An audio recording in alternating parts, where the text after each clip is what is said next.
कालच्या आपण पहिल्या तासिकेला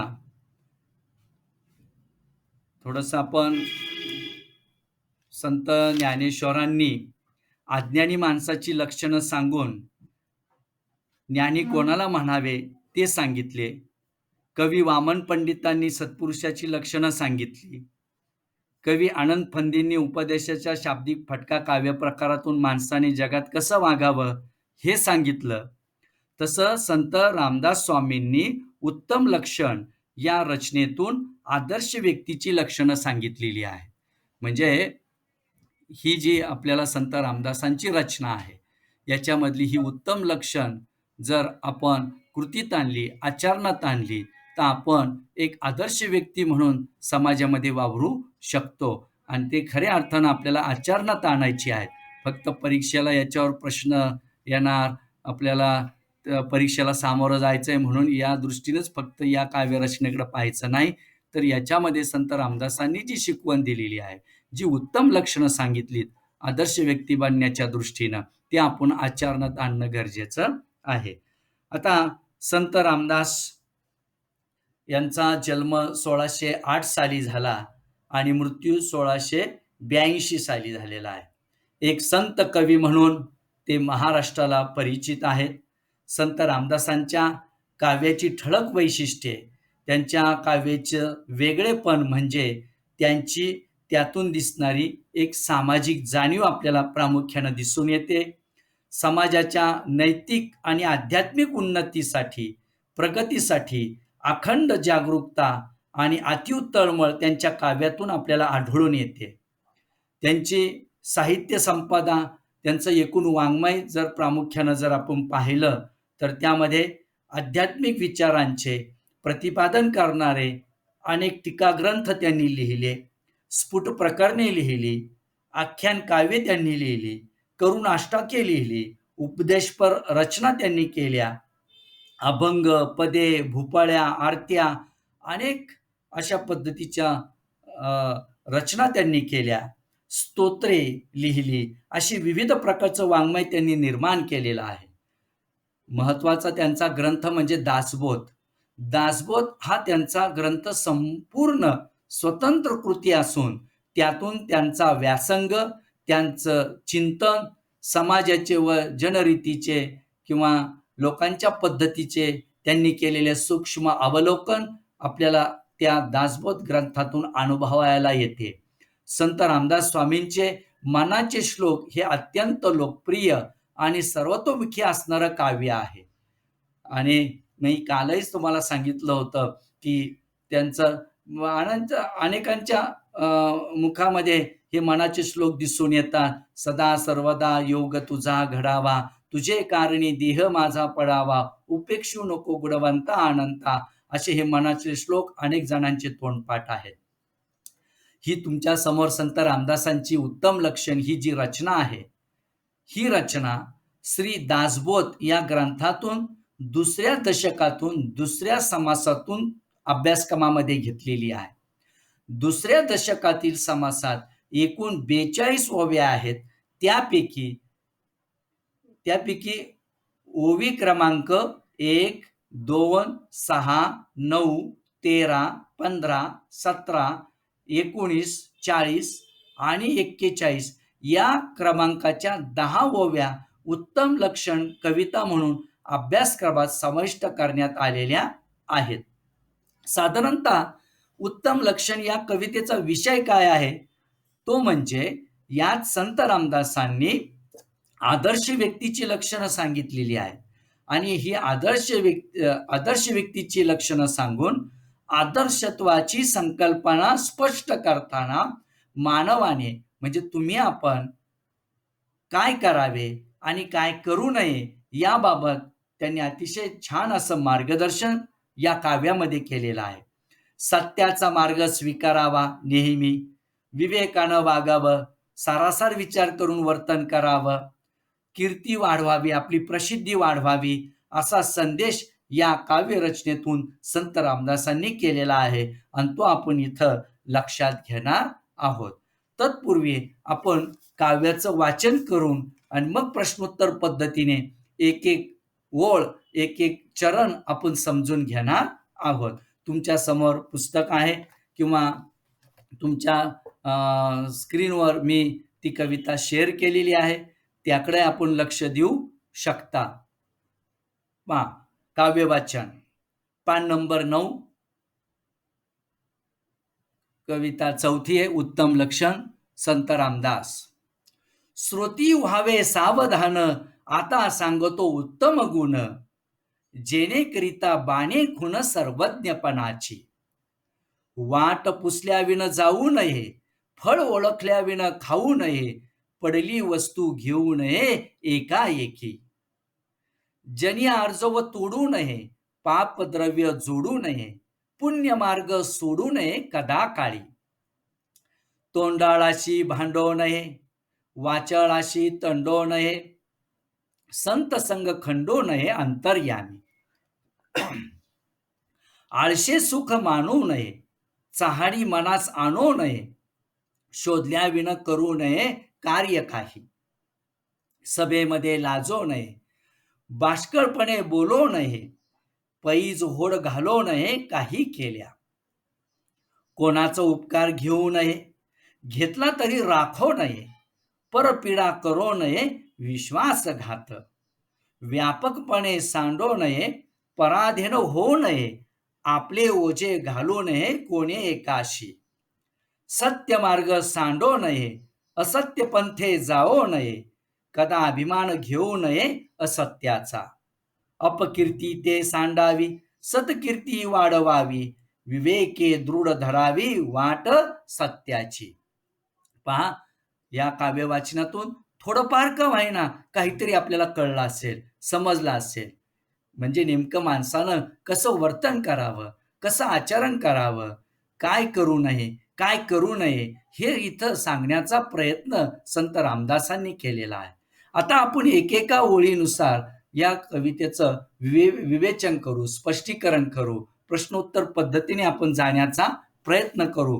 म्हणजे ही कविता आपल्याला या ठिकाणी लक्षात येईल, समजेल. पहा, आपण आता पहिल्या ओळीकडे यायचंय. श्रुती व्हावे सावधान, आता सांगतो उत्तम गुण, जेणेकरिता बाणे खुण सर्वज्ञपणाची. या ओळीकडेच फक्त आता किंवा या 2 ओळीकडेच आपण आता फक्त लक्ष द्यायचं आहे. तर या पहिल्या ओळीवर किंवा पहिल्या चरणावर माझा प्रश्न असा आहे तुम्हाला, की श्रोत्यांनी सावध होऊन कोणती गोष्ट लक्षपूर्वक ऐकावी असे संत रामदास म्हणतात. आता मीच प्रश्न विचारतो आणि मीच त्याचं उत्तर देण्याचा प्रयत्न करतो. कारण जर प्रश्नोत्तर पद्धतीने मी जर आता जायला लागलो, तर मग त्या ठिकाणी आपला वेळ जाईल. आणि दुसरी गोष्ट, कोणी उत्तर द्यायचंय, कारण मी आता तुमच्या स्क्रीन तिथं शेअर केलेली आहे. त्याच्यामुळं मला तुमची नावं वगैरे काही तिथं लक्षात येत नाहीत, दिसत नाहीत. आणि मग माझं रेकॉर्डिंग पण चालू आहे आणि त्याच्यामुळं मग तिथं अडथळा पण निर्माण होईल. म्हणून मी प्रश्नोत्तर पद्धतीने एक एक ओळ तुम्हाला मी समजून देण्याचा प्रयत्न करतोय. तुम्ही एकाग्रतेनं ते लक्षात घ्यायचं आहे. आणि पुन्हा नाही लक्षात आलं तर पुन्हा हा व्हिडिओ तुम्ही पाहायचा आहे आणि समजून घेण्याचा प्रयत्न करायचा आहे. पहा, श्रोत्यांनी सावध होऊन कोणती गोष्ट लक्षपूर्वक ऐकावी असे संत रामदास म्हणतात. तर या ठिकाणी आपल्याला असं सांगता येईल, की संत रामदास म्हणतायत, की आता मी जे काही उत्तम गुण सांगतो आहे, ते श्रोत्यांनी हे या ठिकाणी लक्षपूर्वक ऐकावेत, सावध होऊन ऐकावेत, असं इथं सांगण्याचा प्रयत्न संत रामदासांनी केलेला आहे. श्रुती म्हणजे श्रोते, ऐकणारे, हे लक्षात घ्या. या शब्दाचा अर्थ, श्रुती या शब्दाचा अर्थ काय? जे श्रोता वर्ग आहे, जो ऐकणारा वर्ग आहे. जसं आता मी बोलतोय, मी वक्ता झालो आणि तुम्ही ऐकताय, तुम्ही श्रोते झालात. तर अशा या श्रोत्यांनी सावध होऊन तुम्ही ऐकायचंय, लक्षपूर्वक ऐकायचंय मी जे काय सांगतोय ते, आणि ते मग तुम्हाला आचरणात आणायचं आहे. मग माझा पुढचा प्रश्न असा आहे या ओळीवरती, हे उत्तम गुण व्यवस्थित नीट समजले तर तुम्हास काय प्राप्त होईल? तर संत रामदास म्हणतायत, की तुम्हाला सर्वज्ञ पण प्राप्त होईल. मग सर्वज्ञ पण म्हणजे काय? ते तुम्ही नीट लक्षात घ्या. सर्वज्ञपण म्हणजे सर्व जाणणार. कोणाचा तरी ऑडिओ चालू आहे, तो बंद करा. पहा, उत्तम गुण व्यवस्थित तुम्ही जर नीट ऐकले, समजून घेतले, तर तुम्हास काय प्राप्त होईल? तर तुम्हाला सर्वज्ञपण प्राप्त होईल. मग सर्वज्ञपण म्हणजे काय? सर्व जाणणारा. ते लिहून घेत चला. कठीण शब्द लिहून घेत चला. हे लक्षात घ्या. आणि तत्पूर्वी तिथं सुरुवातीला शब्दार्थ, कठीण शब्द लिहिण्याच्या आधी एक 5-6 वळी वरती सोडा. कारण तुम्हाला तिथं काव्यप्रकार लिहायचा आहे. त्याच्यानंतर गाभा घटक, मूल्य, जीवन कौशल्य तुम्हाला लिहायची आहेत. मी तो आता एक व्हिडिओ तयार केलेला आहे. तो तुम्ही पुन्हा पहा. उत्तम लक्षण भाग 1 असा व्हिडिओ येईल आणि त्याच्यामध्ये मी हळूवार सावकाश सगळं सांगितलंय. मग तुम्हाला तिथं लिहून घेता येईल पहा. त्याच्यासाठी काय करा, एक 5-7 ओळी सुरुवातीला सोडा. सुरुवातीला कवितेचं नाव, कवीचं नाव आणि त्याच्यानंतर एक 5-6 ओळी सोडा आणि मग शब्दार्थ लिहायला सुरुवात करा. श्रुती म्हणजे श्रोता. त्याच्यानंतर सर्वज्ञपण म्हणजे सर्व जाणणारा. म्हणजे इथं संत रामदास यांनी आदर्श व्यक्तीची लक्षणं सांगताना ते म्हणतात, की मी तुम्हाला आता उत्तम म्हणजे सर्वोत्कृष्ट, सर्वात चांगले आता गुण मी सांगतो आहे. श्रोत्यांनी म्हणजे ऐकणाऱ्या लोकांनी सावधतेनं म्हणजे जागरूकतेनं, दक्ष राहून, सावध राहून, सजग राहून, लक्षपूर्वक ते तुम्ही ऐकावं. हे लक्षात घ्या. सावधान म्हणजे सावध या शब्दाचा अर्थ काय? तर जागृत राहून, दक्ष राहून, सावध राहून, सजग राहून, लक्षपूर्वक तुम्ही ते मी जे चांगले गुण सांगणार आहेत ते तुम्ही ऐकावेत. हे उत्तम गुण व्यवस्थित तुम्ही बाणणे. इथं बाणे शब्द आलाय ना, तर बाणणे म्हणजे अंगीकारणे. बाणे म्हणजे अंगीकारणे, स्वीकारणे, त्याची सवय करून घेणे. शब्दार्थ लिहित चला. बाणे म्हणजे अंगीकारणे, स्वीकारणे, त्याची सवय करून घेणे. हे लक्षात घ्या. त्यामुळं तुमचा प्रपंच, तुमचा संसार व परमार्थ म्हणजे परमेश्वर भक्ती या दोन्ही गोष्टी साधण्यास लागणारा जो सर्वज्ञपणा आहे, जे सर्व ज्ञान आहे, सगळ्या जाणीव किंवा सगळ्या गोष्टीची जाणीव तुम्हाला प्राप्त होईल आणि मग तुम्ही चांगल्या पद्धतीचा वावर तुमचा हा संसारामध्ये राहील, प्रपंचामध्ये राहील, समाजामध्ये राहील. हे सांगण्याचा प्रयत्न पहिल्या या 2 ओळीमध्ये संत रामदासांनी केलेला आहे. हे तुम्ही इथं लक्षात घ्यायचं आहे. पहिल्या 2 ओळी कळल्या का ह्या? काय मी बोललोय ते?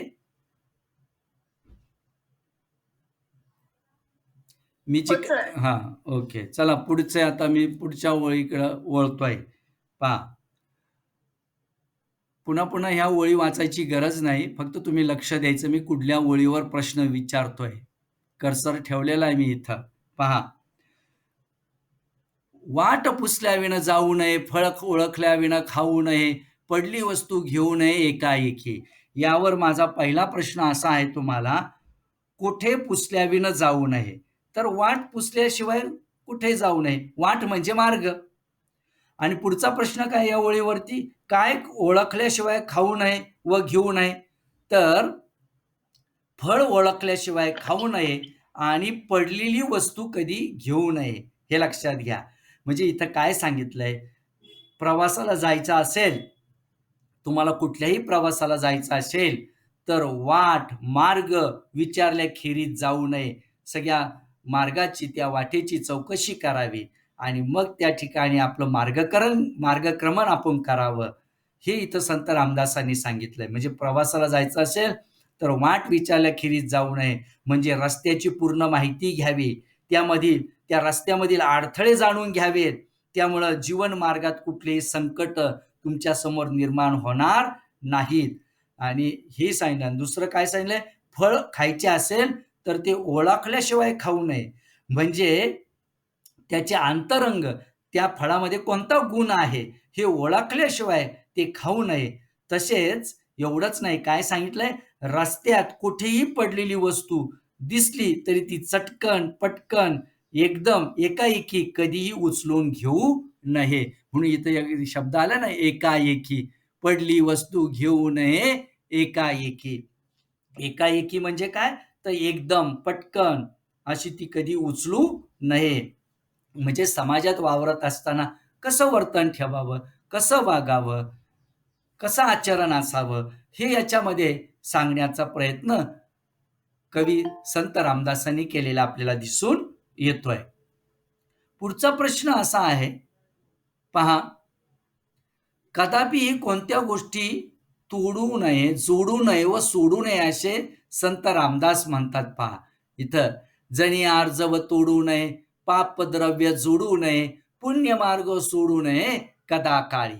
म्हणजे याच्यावर मी असा प्रश्न तयार केला होता, कदापिही म्हणजे कधीही कोणत्या गोष्टी तोडू नये, जोडू व सोडू नये असे संत रामदास म्हणतात. तर पहा काय इथं सांगितलंय, तर लोकांनी कदापि कोणती गोष्ट तोडू नये, तर जनी आर्जव तोडू नये. आर्जव म्हणजे विनंती. शब्दार्थ लिहून घेत चला. आर्जव म्हणजे विनंती. आर्जव म्हणजे विनंती. पापद्रव्य, पाप म्हणजे वाईट मार्गानं धनसंपत्ती मिळू नये. द्रव्य म्हणजे धनसंपत्ती, पैसा वगैरे. पापाच्या मार्गाने मिळवायचं नाही. पुण्य मार्ग कधी सोडू नये कदा काय. म्हणजे लोकांनी इथं पहा, जनी जनी जनी म्हणजे कोण, तर लोक. जन जन म्हणजे लोक. जनी आर्जव तोडू नये. जन म्हणजे लोक, आर्जव म्हणजे विनंती. तर लोकांनी म्हणजे लोकांनी केलेली विनंती म्हणजे लोकांनी केलेली आर्जव आपण लक्षात घ्यावी. तिला अमान्य कधी करू नये. म्हणजे समाजात वावरत असताना लोकांशी सरळपणाचे वागणे कधी सोडायचे नाही. पाप मार्गाने द्रव्य संचय, धनसंपत्ती कधी करायची नाही. म्हणजे पाप किंवा कपट करून मिळवलेल्या संपत्तीचा कधी साठा करायचा नाही. कपट करून कधी पैसा मिळवायचा नाही. नीती धर्माचा म्हणजे पुण्यमार्ग. पुण्यमार्ग म्हणजे काय, नीती धर्म, हे लक्षात घ्या. पुण्यमार्गाचा, नीती धर्माचा मार्ग कधी सोडायचा नाही. जीवनामध्ये जीवन जगताना नेहमी नीतीनं वागायचं. पुण्याचाच मार्ग स्वीकारून आपलं वर्तन ठेवायचं. तो मार्ग कधी जीवनात सोडायचा नाही. म्हणजे पुण्य मार्ग कधी जीवनातून सोडायचा नाही. नीती धर्माचा मार्ग कधी जीवनातून सोडायचा नाही. म्हणजे सच्शील किंवा सद्वर्तनाचा मार्ग कधीही जीवनामध्ये सोडायचा नाही. हे संत रामदासांनी आपण कसं वर्तन करावं, जीवनामध्ये कसं आचरण करावं, हे सांगण्याचा प्रयत्न इथं केलेला आहे. आता पहा, इथं मी एक तुम्हाला पद्य विभागामध्ये तुम्हाला रसग्रहण करायला प्रश्न विचारला जातो पहा. इथली एक ओळ तुम्हाला मी, रसग्रहण कसं करायचं, हा प्रश्नाचं उत्तर कसं मांडायचं आहे, हा भाग खूप महत्वाचा आहे. हे आपण या ठिकाणी इथं लक्षात घेऊ. ती ओळ अशी पहा, जनी आर्जव तोडू नये, पापद्रव्य जोडू नये, पुण्यमार्ग सोडू नये कदा काळी. अशा पद्धतीचं या ओळीचं रसग्रहण करा, असा प्रश्न तुमच्या कवितेखाली आलेला आहे. आपण लक्षात घेऊ पहा, कवितेखाली आलाय पहा, इथं आलंय, खालील ओळीचे रसग्रहण तुमच्या शब्दात लिहा. जनी आर्जव तोडू नये, पापद्रव्य जोडू नये, पुण्यमार्ग सोडू नये कदा काळी. म्हणजे या 2 ओळीचं तुम्हाला रसग्रहण करायचंय. रसग्रहण करताना आपल्याला 3 मुद्दे आपल्याला मांडावे लागतात. हे लक्षात घ्या. आता समजून घ्या हे नीट, आणि वाटलंच तर इथंच या ठिकाणी आपण थांबूया. म्हणजे काय होईल, तिथपर्यंतच तुमच्या लक्षात येऊन तुम्हाला ते प्रश्न, त्याचे शब्दार्थ वगैरे, एकदा संपूर्ण कविता संपली की मग तुम्हाला त्याचे सगळे स्वाध्याय लगेच सोडवायचे आहे. तर आपण पाहतोय की या ओळीचं रसग्रहण कसं करायचं. आता रसग्रहण करताना तुम्हाला 3 मुद्द्यांमध्ये या प्रश्नाचं उत्तर लिहावं लागतं. मग ते 3 मुद्दे कोणते आहेत, तर पहिला मुद्दा आहे आशय सौंदर्य, दुसरा मुद्दा आहे काव्य सौंदर्य, आणि तिसरा मुद्दा आहे भाषिक वैशिष्ट्य. हे 3 मुद्दे तुम्हाला देऊन या ओळीचं तुम्हाला रसग्रहण करायचं आहे. मग या मुद्द्यात काय आलं पाहिजे ते मी तुम्हाला सांगतोय पहा. नीट लक्षात घ्या.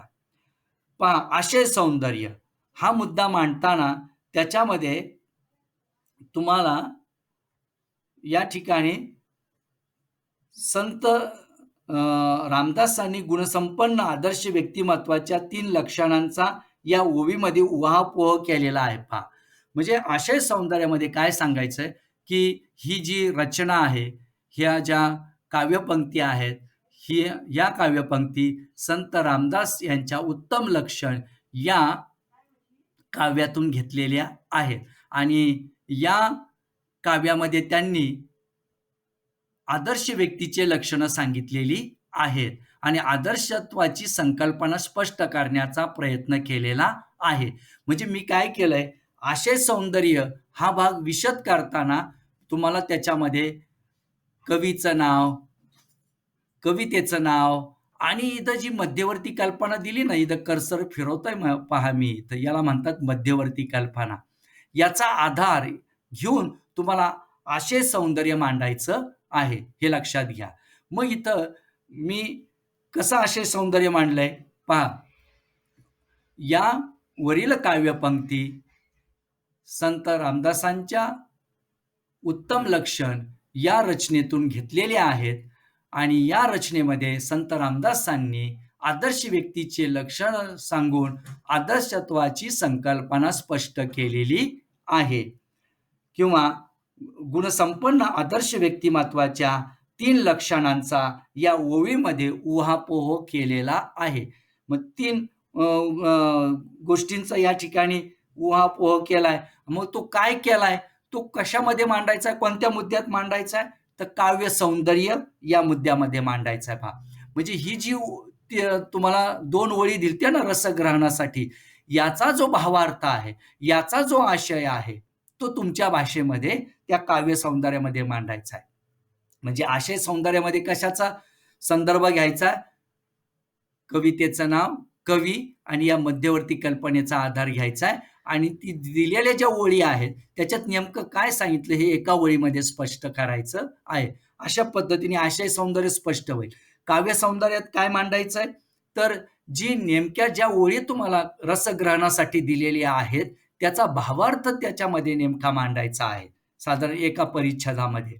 याच्यामध्ये काय जे तुम्हाला समजलंय, नेमकं कवीने याच्यामध्ये काय सांगितलंय हे तुम्हाला तुमच्या भाषेमध्ये सांगायचं आहे. मग उदाहरणार्थ मी याचं तुम्हाला सांगतोय, जनी आर्जवस तोडू नये, पापद्रव्य जोडू नये, पुण्यमार्ग सोडू नये कदा काळी, या ओळीचं रसग्रहण सांगायचं करायला सांगितलंय. मग याचा भावार्थ काव्य सौंदर्य या मुद्द्यात मांडायचं आहे. काय मांडायचं आहे, की समाजात वावरताना व्यक्तीने लोकांचे मन कधी मोडू नये, कधी तोडू नये, लोकांची विनंती कधी धुडकावून देऊ नये, जडभावनांचा नेहमी आदर करावा, वाईट मार्गाने संपत्ती कधी साठवू नये, अशी संपत्ती पापाचं धन असतं, सत्शील मार्गानंच आपण जीवन व्यतीत करावं, नेहमी पुण्य मार्ग नीती धर्माचाच मार्ग आचारावा किंवा आचरणात आणावा, असं या काव्यपंक्तीमध्ये सांगण्याचा प्रयत्न संत रामदासांनी केलेला